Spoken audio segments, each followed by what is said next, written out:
ATM ಅಲ್ಲಿ amount withdrawal ಮಾಡ್ಬೇಕಾದ್ರೆ ಎಲ್ಲರೂ ನೋಡಿರ್ತೀರಾ, ಏನು ಅಂತಂದ್ರೆ saving account and current account ಅಂತ ಬರುತ್ತೆ. ಸೊ ಏನ್ ಸೇವಿಂಗ್ ಅಕೌಂಟ್ ಅಂದ್ರೆ ಏನು, ಕರೆಂಟ್ ಅಕೌಂಟ್ ಅಂದ್ರೆ ಏನು?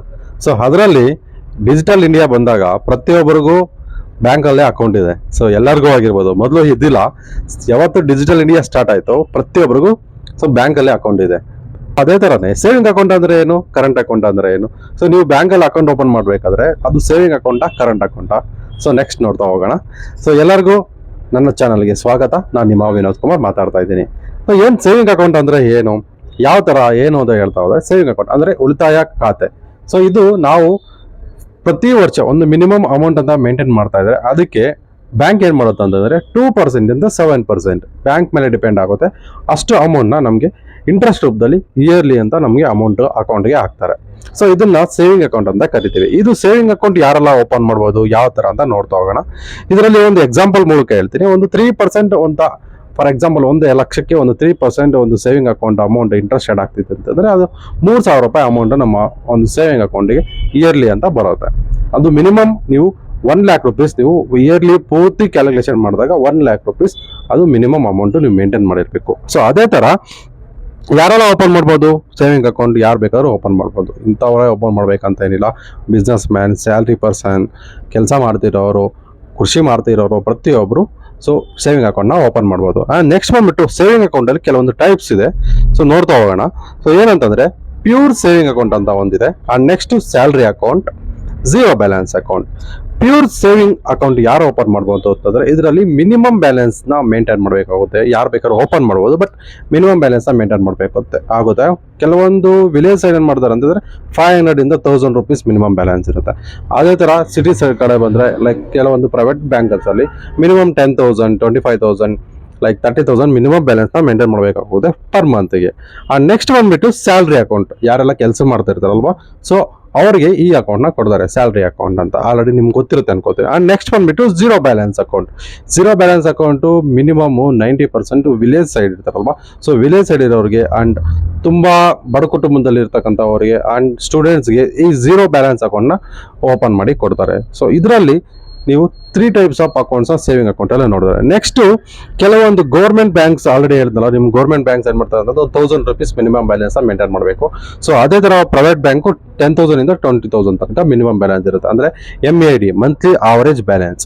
ಯಾವ ತರ ಕ್ಯಾಲ್ಕುಲೇಷನ್ ಮಾಡ್ತಾರೆ ಮಂತ್ಲಿ ಆವರೇಜ್ ಬ್ಯಾಲೆನ್ಸ್ ಅಂತಂದ್ರೆ, ಫಾರ್ ಎಕ್ಸಾಂಪಲ್ ಅಂತಂದ್ರೆ ನಿಮ್ಮ ಹತ್ರ ಒಂದು 30,000 ಇದ್ರೆ ಪ್ರತಿ 30 ದಿನ ನೀವು ನಿಮ್ಮ ಅಕೌಂಟ್ ಅಲ್ಲಿ 30,000 ಮೇಂಟೈನ್ ಆಗಿದೆ.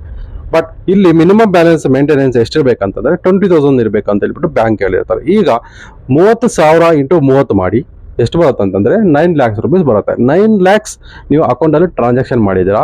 ಸೊ ಇದು 9 lakh ಅಕೌಂಟ್ ಅಲ್ಲಿ ಟ್ರಾನ್ಸಾಕ್ಷನ್ ಮಾಡಿದಿರಲ್ವಾ, 9 lakhs ಕೌಂಟ್ ಆಗೋದಿಲ್ಲ. ನೀವು ಒಂದು ದಿನಕ್ಕೆ ಎಷ್ಟು ಅಮೌಂಟ್ ನ ಅವರೇಜ್ ಮಾಡಿದಿರಾ ಅಂತ ಹೇಳ್ಬಿಟ್ಟು ಕ್ಯಾಲ್ಕುಲೇಷನ್ ಮಾಡ್ತಾರೆ. ಅಂದ್ರೆ 9 lakh ಡಿವೈಡೆಡ್ ಬೈ ನೀವು ಎಷ್ಟು ದಿನ ಇಟ್ಟಿರ್ತೀವಲ್ವಾ ಅಮೌಂಟ್ ಡಿವೈಡೆಡ್ ಬೈ 1 ಮಂತ್ಗೆ 30 days ಡಿವೈಡ್ ಮಾಡಿದಾಗ 9 lakhsಗೆ 30 days ಡಿವೈಡ್ ಮಾಡಿದಾಗ ಪ್ರತಿದಿನ 30,000 ರೂಪಾಯಿ ಮೇಂಟೈನ್ ಮಾಡಿದಾಗ ಬರುತ್ತೆ.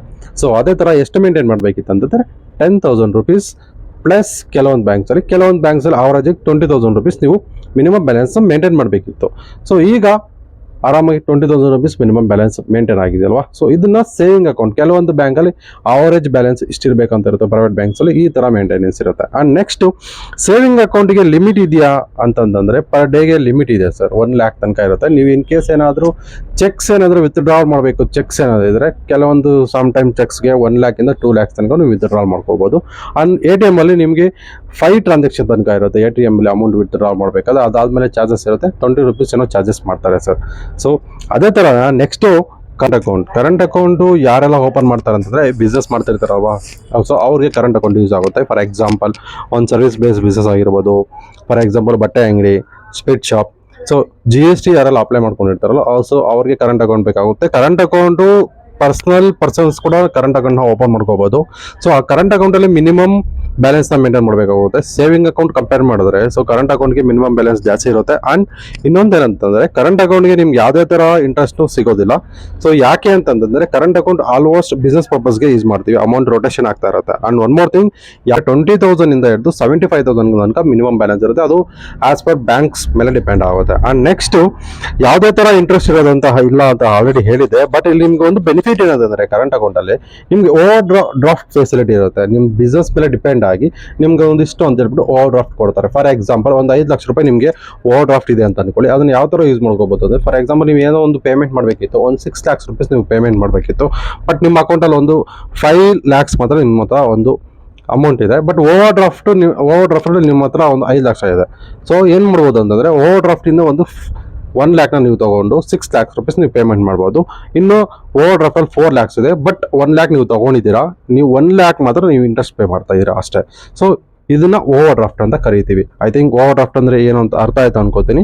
ಸೊ ಈ ಥರ ಕರೆಂಟ್ ಅಕೌಂಟ್ಗೆ ಮತ್ತು ಸೇವಿಂಗ್ ಅಕೌಂಟ್ಗೆ ಡಿಫ್ರೆನ್ಸ್ ಇದೆ. ಸೊ ವಿತ್ಡ್ರಾವಲ್ ಲಿಮಿಟ್ಸ್ ಇರುತ್ತೆ, ಆ್ಯಂಡ್ ಇಂಟ್ರೆಸ್ಟು ಅಷ್ಟೇ. ಕರೆಂಟ್ ಅಕೌಂಟ್ಗೂ ಸೇವಿಂಗ್ ಅಕೌಂಟ್ಗೂ ಡಿಫ್ರೆನ್ಸ್ ಬರುತ್ತೆ. ಆ್ಯಂಡ್ ಕರೆಂಟ್ ಅಕೌಂಟ್ನ ಪರ್ಸ್ನಲ್ ಅಂದರೆ ಸ್ಯಾಲ್ರಿ ಪರ್ಸನ್ ಆಗಿರ್ತಾರಲ್ಲ, ಆ ಸ್ಯಾಲ್ರಿ ಪರ್ಸನ್ನು ಕರೆಂಟ್ ಅಕೌಂಟ್ನ ಪರ್ಸ್ನಲ್ ಕರೆಂಟ್ ಅಕೌಂಟು ಓಪನ್ ಮಾಡ್ಕೋಬೋದು. ಅದು ಡಿಪೆಂಡ್ ಆಗಿರುತ್ತೆ ನಮ್ಮ ಟ್ರಾನ್ಸಾಕ್ಷನ್ನು.